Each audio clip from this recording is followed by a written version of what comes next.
Hello, friends. Welcome back, everybody, to Swan Signal Live.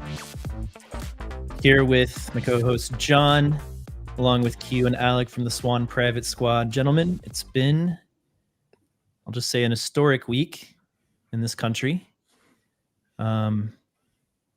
Difficult times, and you all may have read this book, The Fourth Turning, by Neil Howe.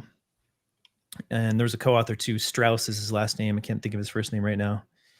Our friend Brandon Quittem, fellow Swan, wrote a great essay about this called Bitcoin and the Rhythms of History, about this book as it sort of relates to Bitcoin. And the premise of the book is that about every 80 to 100 years, societies face a great crisis. It's the collapse of the old order and the birth of something new. So that would, about 80 to 100 years ago, put us around World War II era, where a lot of new institutions were created in the wake of crumbling old institutions. And here we are now, about 80 plus years later, in a similar situation where violence erupts, assassinations, repression, upheaval, and violence, as history shows, does not kill ideas. It actually tends to spread them and accelerate them. I think there are a lot of people around the world, and certainly in this country, who have been exposed to Charlie Kirk's ideas, for instance, that were not before the tragedy happened this week. So this kind of violence really deepens the cracks in the institutions that are already rotting from within, and it's actually hastening their downfall. Faith in governments and corporations, religions, media, monetary systems are all crumbling under the weight of, and especially the monetary system, as we talk about all the time, under the weight of this endless debt and political corruption. So projects like Bitcoin and Nostr are building a new world based on decentralized open protocols and replacing gatekeepers as the foundation of a new world order, new institutions, decentralized institutions and protocols that will underlie this next turning. So it does certainly feel like a storm is upon us. It's felt like that for many years now. And so the question is, it's not whether or not, change is coming. It's coming. It's what kind of world will we, gather together and build on the other side of this, these crisis years, this storm. So we need Bitcoiners now more than ever, guys, to continue to step up and teach and advocate and build for this new world. So I would love to hear if you guys have any comments on this, and we can talk a little bit more about the fourth turning as well. But I'll just open the floor and say, welcome to the show. Thanks everyone for joining in and watching today. Happy to watch the chat to see if you guys have any comments to throw up. And John, I'll throw it over to you. Yeah, thanks, Brady. Well said. And if I have a more somber tone today, it's for all the things you just mentioned and more. Still pretty shocked by that, the killing of Charlie Kirk and other events, including a stabbing of an innocent girl on a train in Charlotte. There's a lot to say, and I don't think this is meant to be a podcast to unpack and talk about this all. But at the same time, it's probably something that's on nearly everybody's mind. It's certainly been on my mind for many days now. I think you highlighting the fourth turning is appropriate. I will tell people, if you want to learn more about it, you can type in Brandon Quittem's name to your favorite podcast search bar and probably find episodes a dozen times of him talking about it somewhere. He does a very good job. I'll mention real quick, John, that Bitcoin News, the Bitcoin News podcast, actually interviewed Brandon yesterday. Okay, there you go. So you got a fresh one to check out too, the Bitcoin News podcast. There you go. So if you want the latest, it is very, very fresh. One thing I'll say is that I do this with older family members a good amount, and it's to discuss. I won't even say debate, because it's not even really a debate, but just to discuss this question that I think can go on forever, and it will go on forever, of are times crazier now, or were they crazier at, pick your decade in the past? And I'm a kid who grew up in the 90s. I don't think the 90s are thought of as a particularly crazy decade, but even if they were, the reason that a individual can't always evaluate this is because I was not following politics in the 90s. I was following Mets baseball and hockey and whatever else. So I can't really look back and say, even if I read up on the 90s and everything that happened, it's hard to look back and then for me to compare and say, was this crazier than 2025? Because I'm living through 2025. I'm almost 40 years old. Things mean more to me now. I have a family.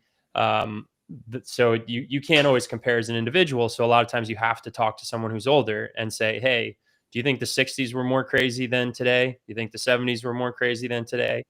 Um, you could wind back the clock. Obviously, there have been world wars. The country's been through a civil war. There's plenty of people in this country that maybe have a grandparent who left a world war from Europe or some other country that was experiencing it and came to America. That's pretty crazy, right? So you could always wind the clock back and get to something that appears crazier, but the discussion that, I mean, you're not going to be able to debate with too many people who've been around for World War One or World War Two. So the discussion ends up being more like, hey, were the 60s and 70s crazier than today? And I'm not saying to have that discussion because there's a right answer, but I think people should have that discussion just for the sake of having the discussion with your older friends, family members. They can tell you what it was like, even if they weren't even in this country in the 60s or 70s. They could tell you what it was like where they were in the 60s or 70s. I think it gives you perspective. What you do at that perspective, of course, is up to you. And it's just good for the sake of open discussion, which is another reason why I think the Charlie Kirk shooting has gotten me so hard, is that plenty of people could disagree with his views, but there's just endless evidence that he was the guy who would have an open debate with you. And there were even people who, like, he vehemently disagreed with their political views, their lifestyle, their sexual orientation, whatever. They would literally get a microphone, be 10 feet away from him, and he would say something that was like very charitable and friendly. And he would even say, like, my Christian religion causes me to disagree with your lifestyle or something like that. But it was never, people talk about him inciting hate and things like that, and I just don't think that's backed up by the evidence. So and this last comment is kind of a crazy thing to say, or it feels like a crazy thing to say. There have been several attempts to kill presidents, and some of them have been successful. That, I'm not saying that makes it okay, but there's like a historical precedent for this in the US and basically every country on earth. But what makes this week's event so difficult is that this is not somebody who was, setting policy and who was elected into office. This is literally a guy who was at an open debate event and got killed in that setting, which is just incredibly, incredibly difficult pill to swallow. Um, I'll stop there. I think there's more to say, but I'll stop there. I will just chime in because this comment just came in on YouTube, and this was exactly where my head was at, from Jim Lynch, just kind of talking about, I think part of the perspective that we have on today's day and age is warped because of everyone having you know, a camera that they can record and then send out whatever they're recording in real time to the entire world. And that, I think, shifts the perspective that, oh my God, there are so many horrible, bad things happening all throughout the world at once. When in reality, back in the day in the 60s, like, what, you got your news from the newspaper once a day, if that, and if the coverage was good enough, it covered enough stories. So I think that perspective, it's one that I pay attention to in these types of discussions. And then, John, kind of to echo what you were saying a little bit as well, like, look, I did not agree with many of Charlie's beliefs, but I appreciated what he was doing. And what he was doing was creating a dialogue between people that sit on an opposing viewpoint. And in today's day and age, we have frankly lost that ability.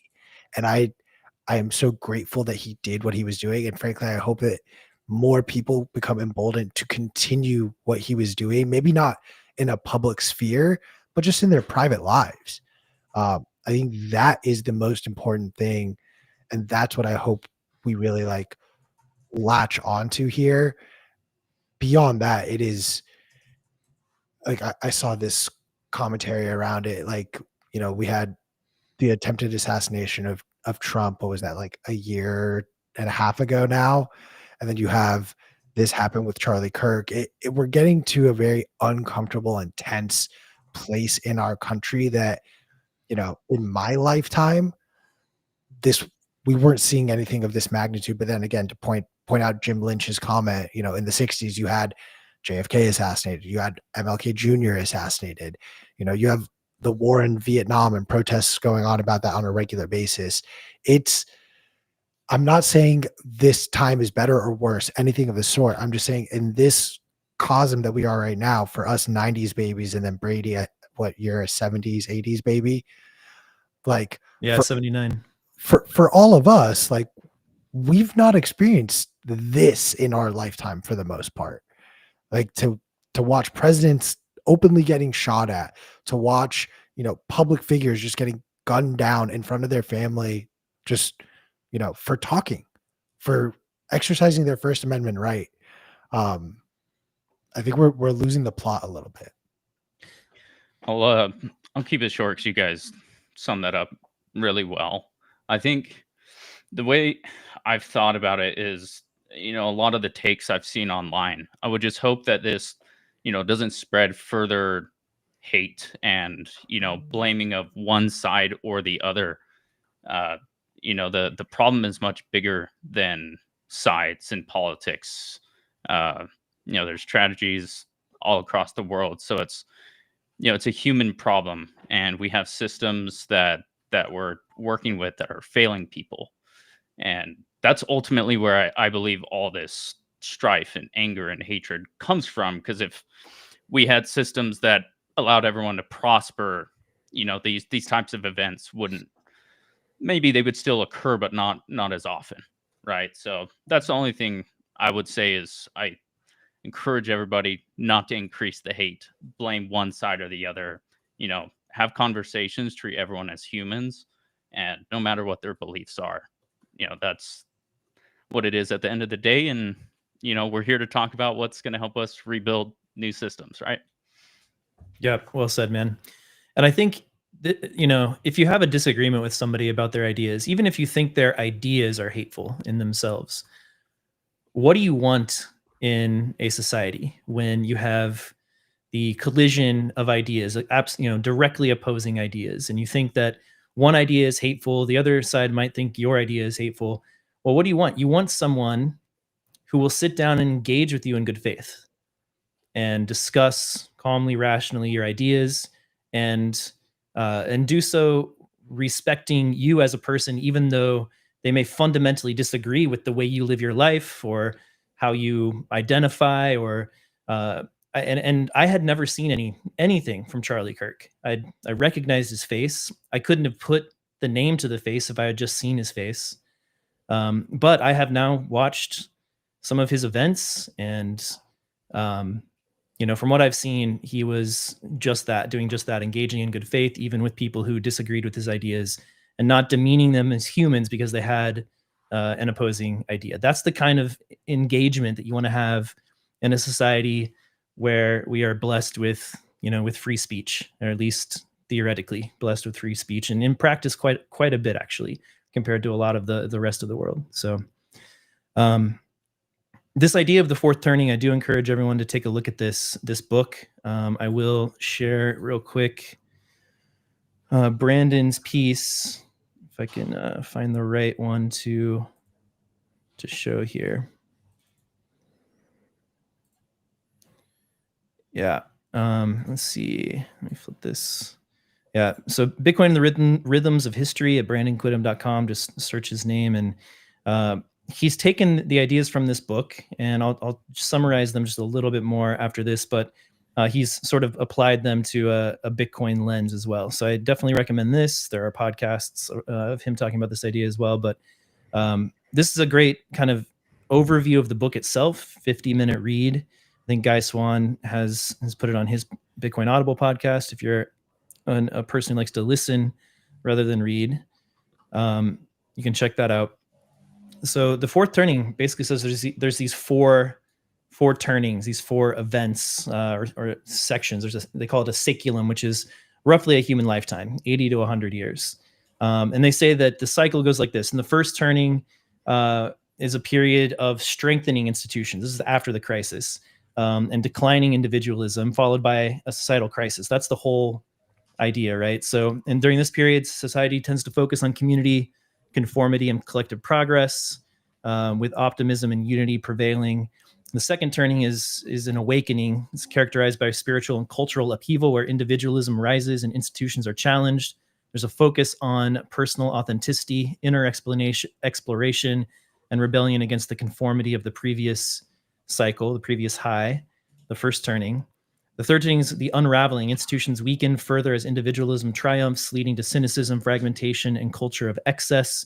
Society experiences cultural decay, with trust in authorities eroding and personal freedoms emphasized. And then the fourth turning, which is where we're asserting that we are now, is the climactic phase where society confronts a major existential threat, leading to the destruction of old institutions and the birth of new ones.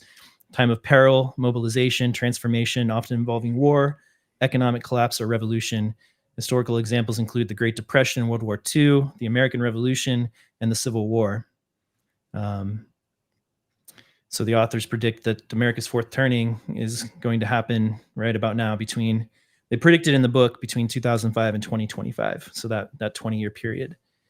And then it goes on to talk about the archetypes of people, the type of people that these 20-year periods generates.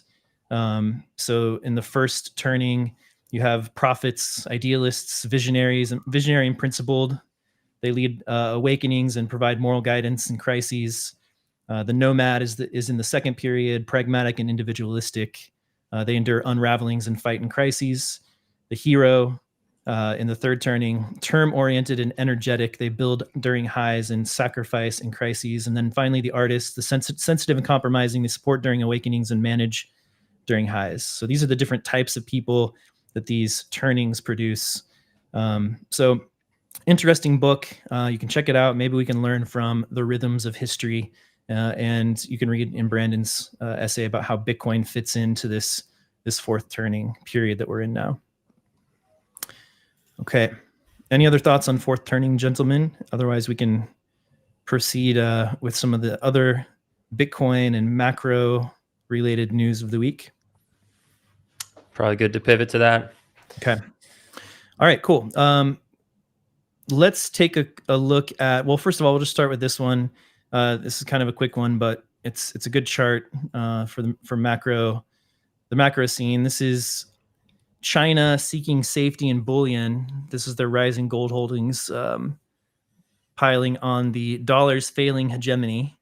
It says the top of this chart here, and you can see from 2001. Actually, gold holdings apparently were basically flat from 1977 to 2001, and then they started stacking gold and have gone from about, let's see, 17 or 18. What's a troy ounce? 80 troy ounces. Is that I don't know what that means, but they've basically almost tripled, over tripled the amount of gold they held from 2001 to now. Yeah, almost quadrupled. And I view it as like this is a floor. This is probably the minimum that they hold. Like, they're not really known for transparency. So this, who knows if those numbers are right, but I would view it as they hold at least that much gold. There are people that have theories over there who are theories about what's going on in China, where they say, hey, they own way more than this. They're doing it through this entity in this offshore location, yada, yada, yada. So that could be happening, but I think the trend is clear. And we just wanted to highlight that. The sources are the International Monetary Fund and Bloomberg. So the sources are, I think, as good as you can get based on the information we have. But it's basically a good example of the fiat debasement trade. There are many people in on that trade. There's many people playing it different ways. And it obviously relates to Bitcoin in the sense that the dollar being or treasuries being a store of value, the dollar being this global hegemon is at least fading. We try not to be the people on here who say the dollar's hyperinflating, it's going to fail next Tuesday. That's not really our view. But the trends are weakening for sure that have been in place for the 40 years prior to 2020. So that's just another example of it. Yeah, I mean, it's the start, right? No one's saying it's going to fail overnight, but this is highlighting its neutral reserve assets seem to be the next step. Gold's the obvious one, and Bitcoin probably alongside that. Yeah. Brady, can you throw the chart back up? I think Yep. actually the thing that I found most interesting of this, like truthfully, like we could have pulled this chart up at any point in the last 12 months, it seems, and sort of made this claim that their gold holdings have reached a new high. The most interesting thing to me is during the great financial crisis, that jump up where you see a roughly like 70-80% increase in their holdings. And then again, you see a similar, if not greater jump uh, around like 2015, 2016. I think those moments where they were just like pushing in versus what seems like the last few years, it's just been like a slow, steady increase. I think that's a bit more of the signal to me, at least, in that this shows a clear shift in their policy over the last, let's call it 24 months. They're just regularly, they're dollar cost averaging into gold versus in these two other points in their history, they just said, all right, we have excess. We're going to put it in. We're not going to think about it again. From 2009 until about 2015, it looks like they didn't add to their gold holdings, and a similar trend from around 2017 to 2018. They didn't really add a whole lot there. Those are the breaking points for them. And I think the great financial crisis started this trend, but now we've reached a point where they can't, wait for the next mechanism to break and then go all in. They're just slowly and steadily going. And I think that's the most interesting part of this chart to me. Yeah. What would it look like if the dollar were falling out of favor? What's the Wittgenstein's? What would it look like if it looked like the dollar was falling out of favor? We would see things like that. We would see things like Bitcoin taking off, and we would see things like China stacking gold. And eventually they'll be forced to stack sats. They should be doing it now. There's a couple of privacy related issues from today or from this week. We had a supply chain attack on hardware wallets / signing devices. We can talk about that. Also, an attempt to fold cryptocurrencies into the privacy restricting aspects of the Patriot Act, which is still going strong. Nothing more permanent than a temporary government program, right? And the all Bank in the name of Secrecy Act. national security. Yeah, exactly. Don't let any tragedy go unlevered. And then we have the Bank Secrecy Act. I'll play this clip of Warren Davidson talking about the Bank Secrecy Act this week, and we'll start there. Over decades, the BSA has morphed into a bloated surveillance machine, demanding endless reports from banks, businesses, and individuals without delivering proportional results. Today, this framework is dangerously outdated, and the BSA's one-size-fits-all mandates are tying up lots of resources. Are they being used effectively? In recent years, the Bank Secrecy Act, Corporate Transparency Act, Anti-Money Laundering Act of 2020 have proven sometimes ineffective, but always cumbersome. For example, FinCEN's own data shows that from 2014 to 2023, law enforcement agencies only accessed about 5.4% of the millions of currency transaction reports filed under the Bank Secrecy Act, highlighting how this flood of paperwork buries real leads in bureaucracy instead of focusing on bad actors. Okay. So yeah, Davidson's here talking about the Bank Secrecy Act and its inefficiencies. I know Jan Pritzker, our CTO and co-founder, has talked about this subject as well, particularly focused on KYC and AML laws and how they're actually completely ineffective. So they're way more effective at surveying the American citizens and much less effective at preventing crime and terrorism as they are purported to do.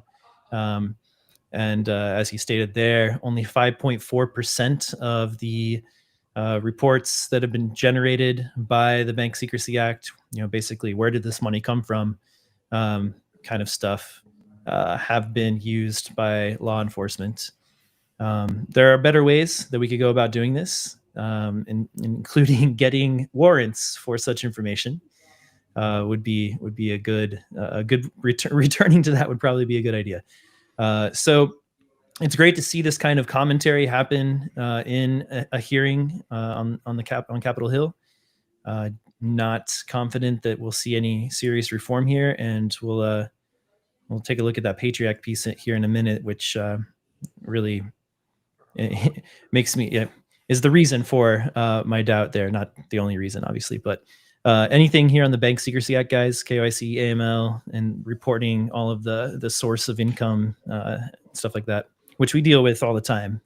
Obviously, we interface Right. with the legacy financial system, trying to help people bring money out of that system and into Bitcoin. So to do that, we have to interface with the banking system, and we have to follow certain laws as well, which we certainly do not like. Okay, yeah, that's just I wanted to chime in real quick on that and just go on the record and say myself, all of us at Swan Private, when we bother our clients. So I'm specifically talking to my clients who are listening, who get mad whenever they get that POSOF. This is not an us thing. We are just trying to comply by the laws that are, in place, unfortunately. So I just wanted to go on record to just reiterate that and then let it return to the group to comment. Yeah. I think the only adage that comes to mind is it's guilty until proven innocent, not what it should be, innocent until proven guilty, which it's just wrong. Yeah, it's definitely not philosophically aligned with it. I mean, if I tried to give the other side the benefit of the doubt, it's like maybe at the beginning of instituting these rules, you would say, okay, maybe they'll be great, but like now they've been around for 50 years, and I'm sure they would argue, they would say, here's what it's done, like here it stopped this, it stopped that. You never really hear those arguments. Like they never really make a good case for the Bank Secrecy Act. It's always like not real evidence based. It's always like just like, hey, we're stopping terrorism, or hey, we're stopping bad guys. Meanwhile, 99.9% of the people that they're collecting information on are not bad guys, and you just create a huge honeypot, and then it's a privacy and a security issue for people. We'll see where the clip goes.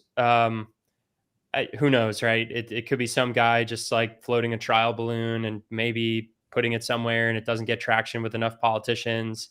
But I would say it's at least hopeful that someone is making these statements about the BSA.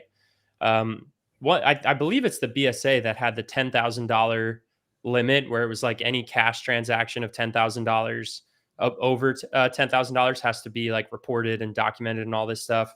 Most Bitcoiners have probably heard this, but I'll just say it again. That was started at some point in the early 70s, when $10,000 was like, you could probably buy 2 cars or like 3 cars, and that in the 1970s, it's probably maybe $90,000 to $100,000 today. So imagine you're paying somebody $90,000 cash for something. If they adjusted that with inflation, they would not be doing nearly as much data collection, and maybe that would be more tolerable for people if it was like, hey, if you're anything under 90K in cash, you don't have to report. Like that's what it started as in terms of purchasing power, but they don't change it. So over time, the purchasing power threshold of 10,000 obviously is just capturing lower and lower dollar amounts. So there's many logical reasons to update this stuff or just get rid of some of the restrictions entirely. I always just like to bring up these two main points whenever this the anti-money laundering laws, since all of this just gets brought up, or the age-old FUD of, oh, Bitcoin's used by criminals, it's used by whatever. Whenever you see those pictures from the police finally catching the crooks, you don't see Bitcoin wallets, you see stacks of cash or gold. All right, first and foremost, let's nip that in the bud right then and there.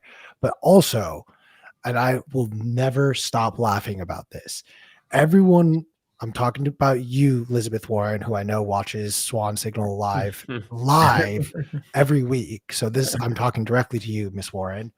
When everything was heating up between Palestine and Israel starting in 2023, there were these loud claims that, oh, Hamas is using crypto to fund its operations. And then Hamas came out with a statement saying, hey guys, don't send us crypto because it's easily traceable and it doesn't actually affect us. Once you send it to us, we're good. If we wanted to use it, we can. But if you send it, you're going to be in trouble. So don't send us crypto. So to go back to, the question of, we've never seen anyone come out and say oh, we have actually caught people using these laws. It's actually the terrorist organizations that we say we're trying to prevent are the ones coming out and saying, don't use cryptocurrency because you will get caught. It's not the government saying we've caught people using it. So just, that's the context of all of this that I always love to just, throw in there.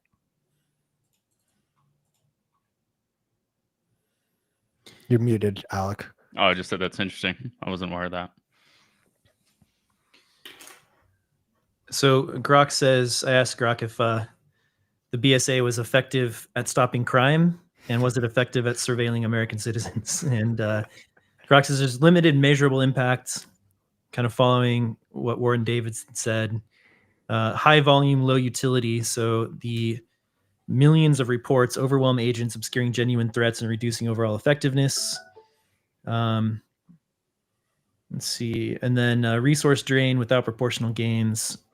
Targeted successes but systemic failures. And I think all of those really hit the spot in my opinion. Is it effective at surveilling American citizens? Yes. There's broad warrantless data collection. The BSA mandates bulk reporting of financial data. As John said, anything over $10,000, any suspicious activities for over $5,000 as the SAR reports. Weaponization for political and non-criminal monitoring. The FBI has pressured banks via FinCEN to file SARs on hundreds of Americans based on vague suspicious criteria, again, without warrants. Privacy erosion and overreach, ineffective safeguards. So I think it's a bad law. I think it's a bad law for a lot of reasons at this point, and it has failed. So it's a tool of surveillance, and that kind of power is rarely rescinded or given up easily by the government, as is evidenced by the Patriot Act. It's been around since 9/11. The government is moving to bring Patriot Act regulations to digital assets. The FinCEN director reveals that the Treasury is finalizing a ban on privacy tools. This week seems to be the week of revisiting, this is from the article, of revisiting useless legislation that turned fatal for the constitutional rights of U.S. Americans while proving lethal for many non-U.S. citizens. Well, we are happy to report the Treasury is working on reforming the Bank Secrecy Act yesterday, signed into law by President Richard Nixon in 1970. This 9/11 anniversary, we have to report that the Treasury is working on applying the Patriot Act to digital assets. So interesting. One day after the other, these two reports. So one step forward, possibly another big step back on the next day. Yeah, and that's where I feel like the fact that we just brought up both of these news items shows that it's really hard to make too much out of one of these things. Like none of this is law. It's like they're looking to do this or looking to roll this back, and it's going to take a lot of time before any of this becomes real. I also think, though, that, and this might be my understanding, and if someone here doesn't agree with this, would love to hear the other side of it, but it feels like this is a very direct call out to mixer softwares, which we've actually been seeing for the last few years. We've seen, software developers and people who essentially created these mixers where you would send your coins, it would get mixed, and then you essentially could circumvent KYC as a result of using it. That feels like the most direct target by this measure on the Patriot Act. And if that is the case, that we've already seen through their actions, not their words, that governments are taking aggressive action against those types of softwares. I think mixers are always going to be in their crosshairs, just for the record. I feel like that's going to be target number one for them. But there was something in the screenshot, and granted, I have not fully looked into what's being contemplated here, but there was something in there that had a bullet about creating and using single-use wallets, addresses, or accounts, and sending cryptocurrency through such wallets or addresses or accounts through a series of independent transactions. Like, they're just calling out single-use wallets, like, So, and if you just addresses. That's just a Bitcoin address. Like, Right. so again, none of this is official, and who knows who it got written by. It could have been some staffer who doesn't even know what they're talking about, and the decision makers like barely understand it or haven't even read it. But it's one of those things where it's like, okay, this is their opening salvo. Like, we got to be careful, because if this were to pass, like, that, this would have dramatic effects on Bitcoin. You're telling me that the government that enacts laws does so on technologies that they don't understand properly? Or passes bills that they've never read? Yes. What? Both of those things. That's crazy. Who would hold those people accountable? You guys summed it up well. It just shows a lack of understanding. I mean, maybe some of this is more applicable to other cryptocurrencies, but I don't know how you prevent me from using a single-use address or wallet. It's just, there's gonna be roundabout ways that exist if people want to do it. So it doesn't seem super applicable to Bitcoin. It's just gonna make it more difficult to use, right?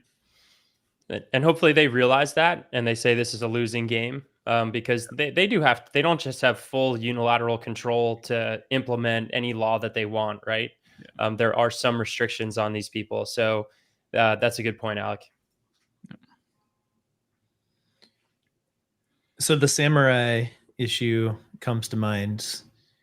The two developers of the Samurai wallet, which was a non-custodial Bitcoin privacy app, used CoinJoin mixing for anonymity. So you basically, mixer is just what it says. You put lots of UTXOs together and mix them around, and then output them into different UTXOs to make chain analysis less effective at tracing where the money's gone on the blockchain.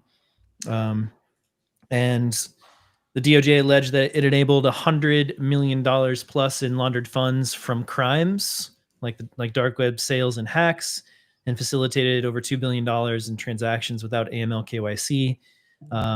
They pled not guilty this summer, arguing that the non-custodial nature exempts it from money service businesses rules, MSB rules, which I think is part of the Bank Secrecy Act, actually. Per FinCEN guidelines. Okay, maybe it's not in the act. Maybe it's just a FinCEN guideline. So that's where they are now. It's here we go. The money laundering charge was dropped, and then they pled guilty to unlicensed transmitting conspiracy, agreed to forfeit some money, and including $6.3 million in personal money. And their trial is set for November 3rd, sentencing for November 7th.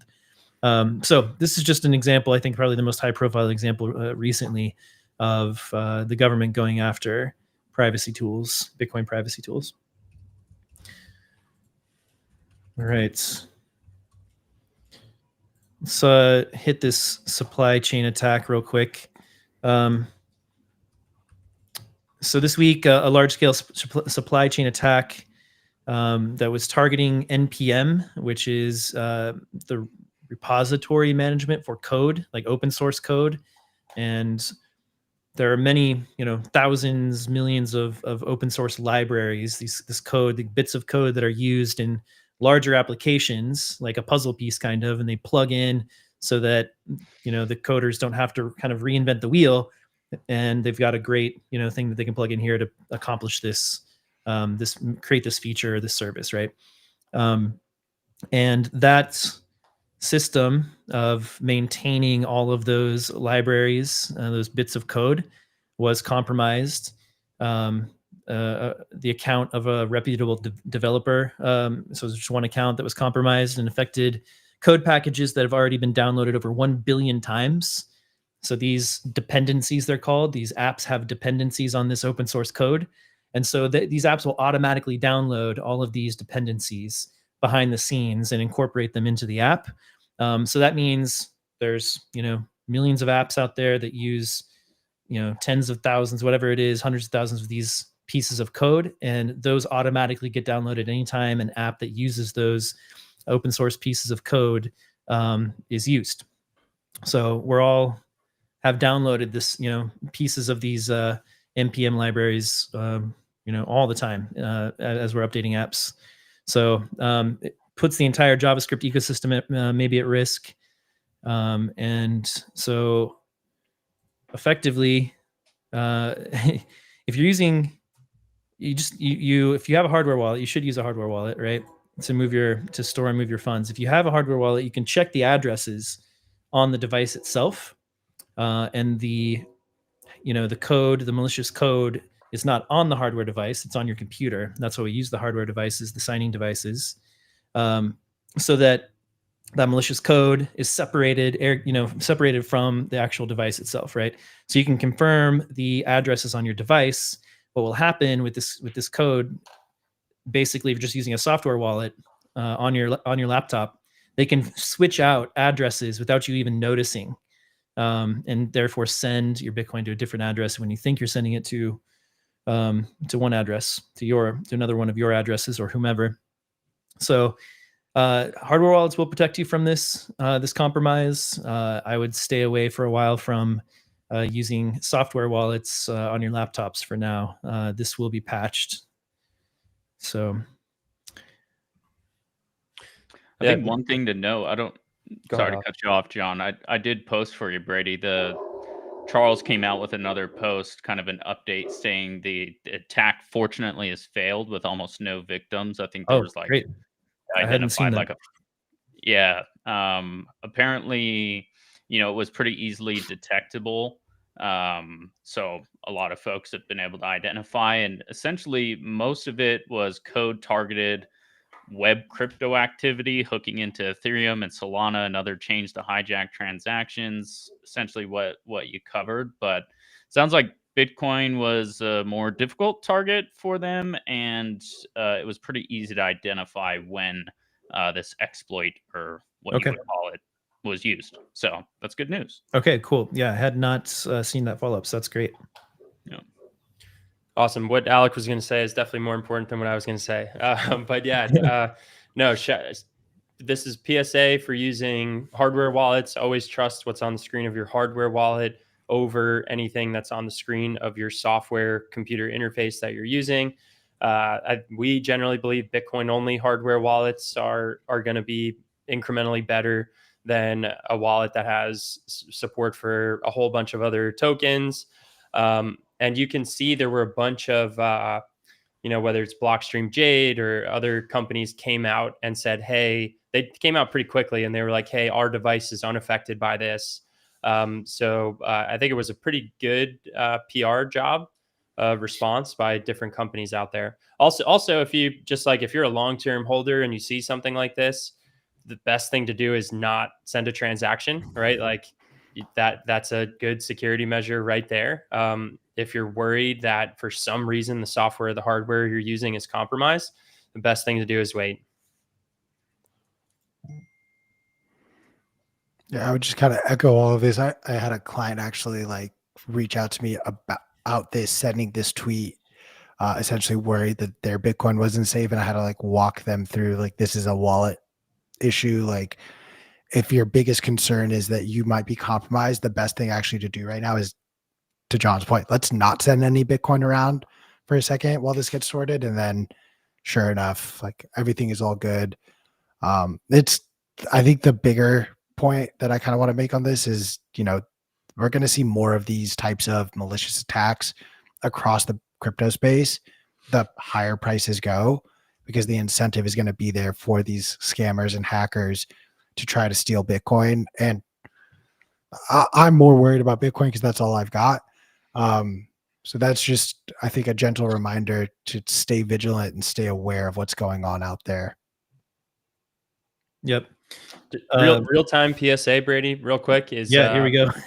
Okay, I was going to say one thing before you do that. Yeah.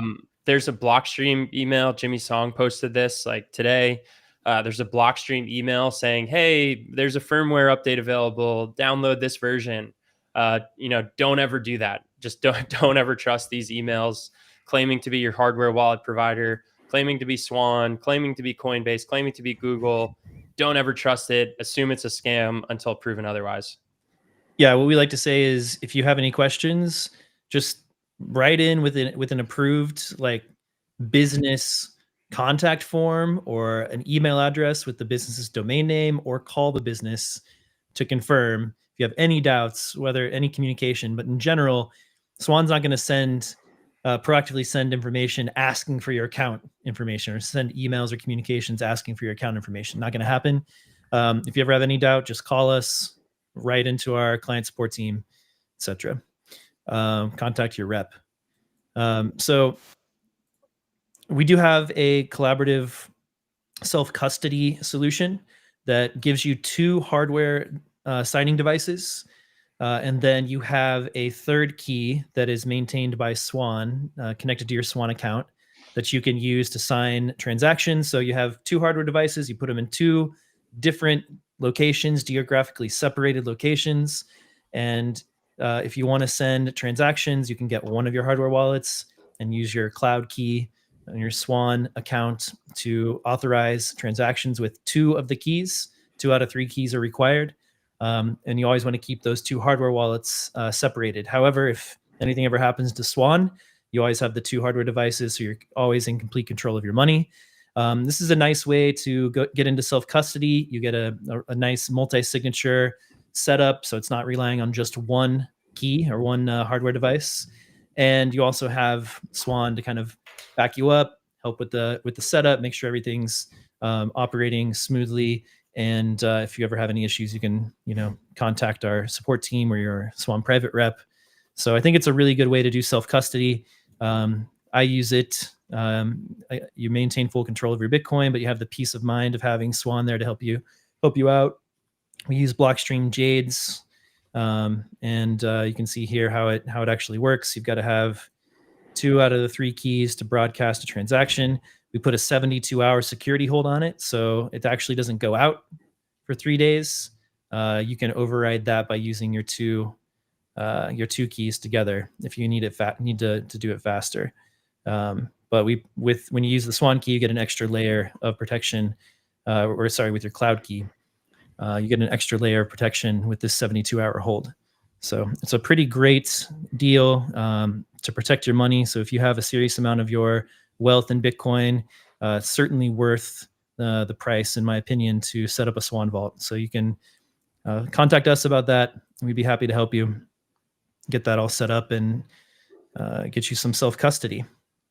All right, let's take a look at the next hit here.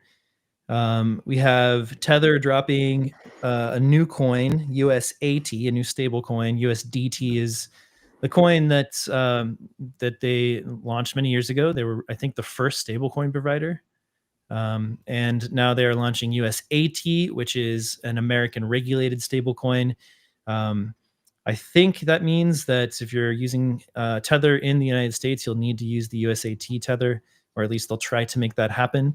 And let's see, let's watch this little ad for it, just to give you a taste of how they're positioning things, and we can react to it after we watch it. In 2014, Tether created something the world had never seen, the first stablecoin, a digital dollar. For the first time, millions gained fast, borderless access to dollars. Not through banks, but through code. USDT changed the way money moves, 24/7, without friction, without permission. Now, we're bringing that same invention home, to the US, to the builders, the creators, the earners, those who've been left behind for far too long. Meet USAT, the stablecoin made for Americans.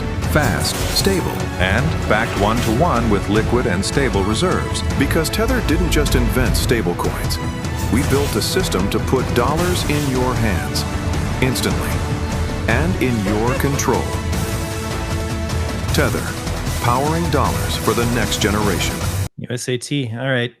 So this is how Tether is positioning USAT.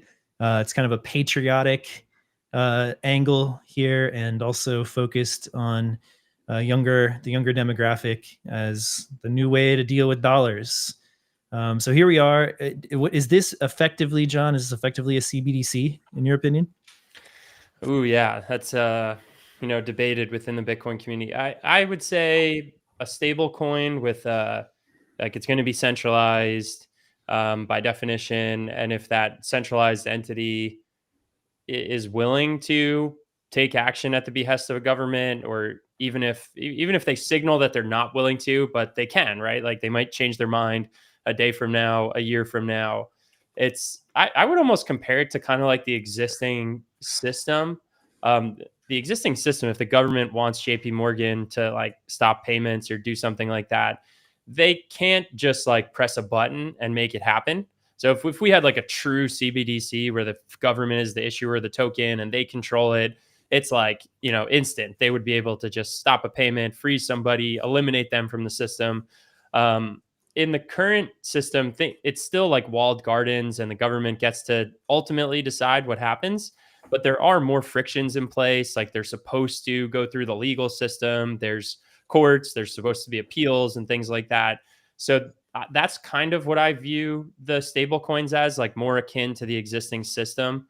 There is a little bit more friction than if it was just a true CBDC. But I suppose one could argue that maybe the stable coin is a little bit closer to a true CBDC than the existing system, just because it's probably just going to be quicker for the government to like hit the pause button or the freeze button.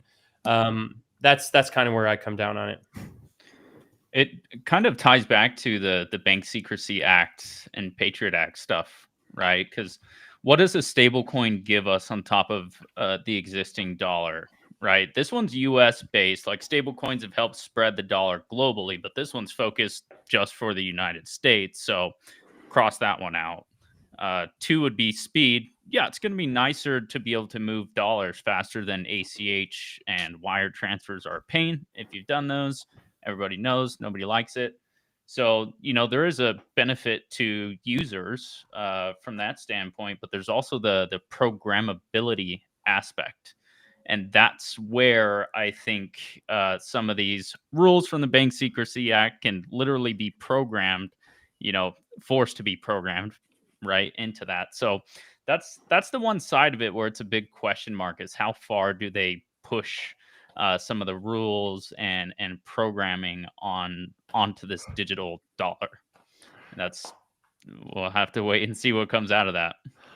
So I think there's another thing that I think I'm stealing this from the All In podcast, but David Sachs was talking about this, and I think this is actually the interesting part about this iteration of stablecoins, and it's about the fact that now the Treasury and the Federal Reserve has artificially created a new buyer of US debt.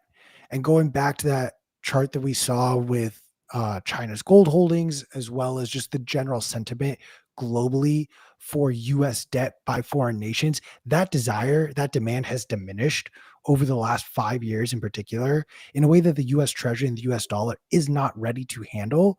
So what we've essentially created is a backstop for US Treasuries with a company like Tether that was already buying US Treasuries to begin with, but now is forced to create and spin up a new stablecoin and purchase more US Treasuries as a result of that. Mm-hmm. So I think that, to me, is actually the most telling part of this. Is sure, you guys are absolutely right. There will come a point where this becomes programmable. This will become a version of a central bank digital currency. If you piss off someone, it won't be very difficult for the government to go to Tether and say, hey, Alec can't use his USDTA or whatever they call it. Mm-hmm. To a degree, though, they could actually just do that right now. They could call up Bank of America with a warrant and say, hey, Alec can't use Bank of America anymore. So that side of it will come to pass. I firmly believe it. Just historically speaking, you guys are right there. The present moment, the signal to me is the US government did find their backstop. They found their sucker to keep buying US treasuries, and that sucker is Tether. And that leads us into the implications of the Genius Act. So less than 5% of the stablecoin reserve market is, for Tether, is Bitcoin. So they have, let's see, cash and cash equivalents is a huge part of it. What is this giant dark? I don't see this in the key. I think that's their actual like USDT. So it's like, oh, I see. Yeah, it's left and right. So it's like yeah. So this is the backing here. 81% is cash equivalents, short-term deposits. Then you have corporate bonds, precious metals, Bitcoin, other investment secured loans make up the rest. In the Genius Act, apparently it's restricting stable coins from using non-US government short duration debt for reserves. And this will start in 18 months, meaning that basically you can only hold treasuries and equivalents. So they're U.S. government short duration debt. That's it. So the Genius Act saying like, okay, just what Q is saying, we got to find more people, more institutions to buy treasuries because they're becoming less and less attractive for large institutions and nations as collateral and as savings. So the Genius Act is making that law where you basically have to hold treasuries to back your stable coins in the United States, which also means that Tether may have to unload 5% or a bunch of Bitcoin, or move that over to their own corporate treasury. I guess they could hold on to it that way and then replace that 5% of their backing with U.S. government short duration debt. So, John, any thoughts here on what that might mean in 18 months and the implications here? Seems to be another example of the U.S. kind of trying to take over, regulate the stablecoin market in this country. Yeah, I think it is going to head that direction. They're just going to say, hey, these are now approved and fully legal US digital dollars, but because of that, the reserves just have to be treasuries, short-term treasuries. That they've kind of already done this in the money market world. If anyone has a history with TradFi or has had some other reason to look into this, there was a point in time when corporate bonds were pretty widespread in money market funds, and everyone just treated that like cash with a little bit of yield. It would be short dated commercial paper in the money market funds.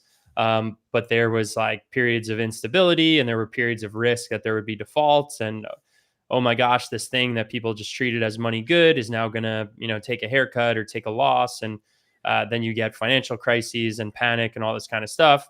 And then as always, the government steps in and, makes some sort of change. Now money market funds are almost like exclusively US government debt, short dated. So I think you're seeing a similar thing here. I'm not surprised. I think the outcome of this is just that, Tether keeps on growing and they stack Bitcoin, but they use it with that coupon that they're clipping. They just take it and then stack Bitcoin for themselves, and the Bitcoin doesn't serve as reserves anymore. Yep. So that's where I see this going. Could also be why they're, creating a separate one for the US specifically, right? I don't know the exact details of this, if it's going to impact USDT, that already exists. Do they have to get rid of this Bitcoin? Are they going to be able to keep that? Is this just going to apply to the USAT? I still have some questions there, but yeah, agree with everything you said. Yeah, I think too, essentially the fact that, right now, if you hold USDT, you could get some form, or you could have been getting some form of interest payment. You won't be able to with USAT or whatever the new version is. But Tether, in theory, will be making money off of your US dollar deposit when they then go and buy a treasury. So whatever their return is on those treasury notes either will be reinvested into purchasing more treasury, which would then allow them to issue more tokens, or to John's point, which I fundamentally agree with, at the core thesis of them, they will just purchase more Bitcoin and hold it for themselves. It's also another really good point with I believe the banks lobbied so US stable coins couldn't offer an interest rate on holding the tokens. I wonder, do the other ones that will offer interest, are we going to be banned from using that? That's My another understanding was it was the small, like the local mom and pop type banks. They were the ones that very aggressively lobbied against allowing stablecoin issuers to offer interest. And the thesis that I've heard discussed is out the gate, no stable coins will be able to get, like Circle, you can't get interest if you hold Circle. But the thesis is what they're trying to do is give these smaller banks time to issue their own form of a stable coin. And then once sort of everyone has gotten theirs, then they may revisit this idea of no interest on stable coins. interesting. It's crazy, you know, instead of just letting a competitive landscape and free market dictate what the people actually want, need, and will use, we have to create these sort of, as I like to call them, sort of like, I'm spacing on the word right now, but like legal trenches or legal walls to protect institutions that have existed just because they haven't kept up or have not frankly offered a product that is competitive enough to stay relevant in the marketplace. Totally. Brady looks so serious right now. Frozen?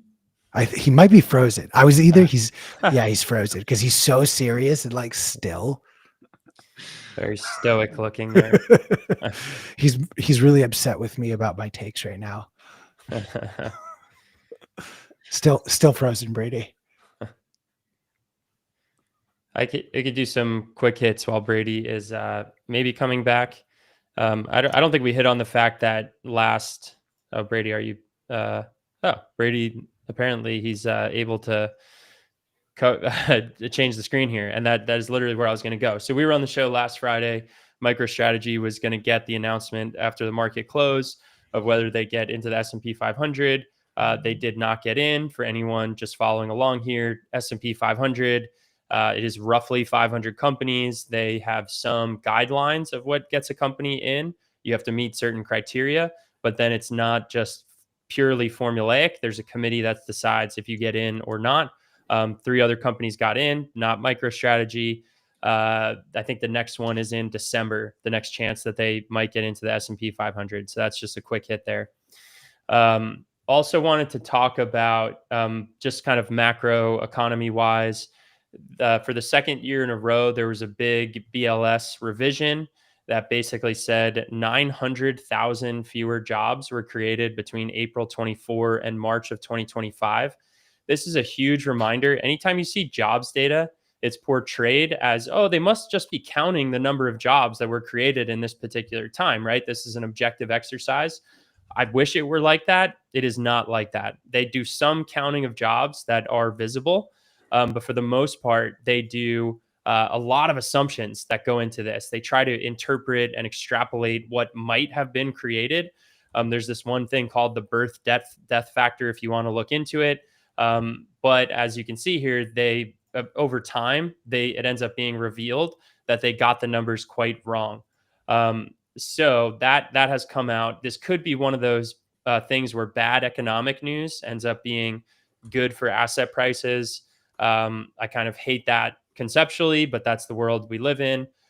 So where people are kind of thinking is that this might cause the Fed to be incrementally more likely to cut rates in September.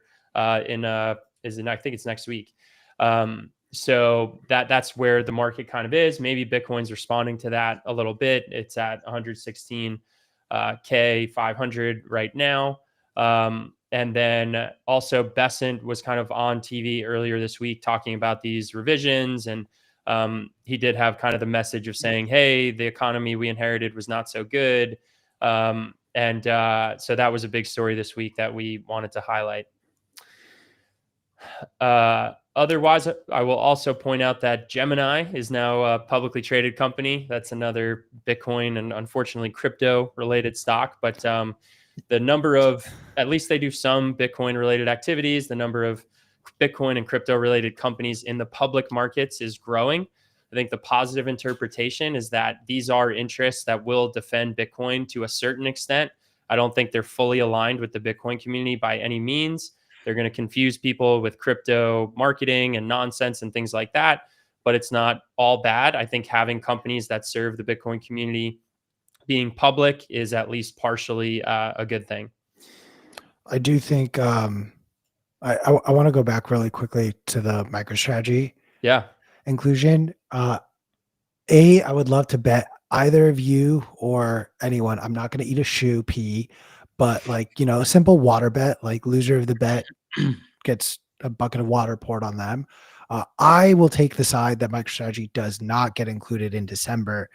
And I'd even go so far as to say, I think it would take a bear market and stability in Bitcoin's price for the S&P to include MicroStrategy in the S&P 500. I'm not taking the other side of that. Damn it. I don't think. Yeah, I mean, if you listen to Saylor, he was not thinking they would be included, like, at all. So I think people get excited about these things, but there's hundreds of companies that qualify that don't get included, right? They swap a couple each time. So. Okay.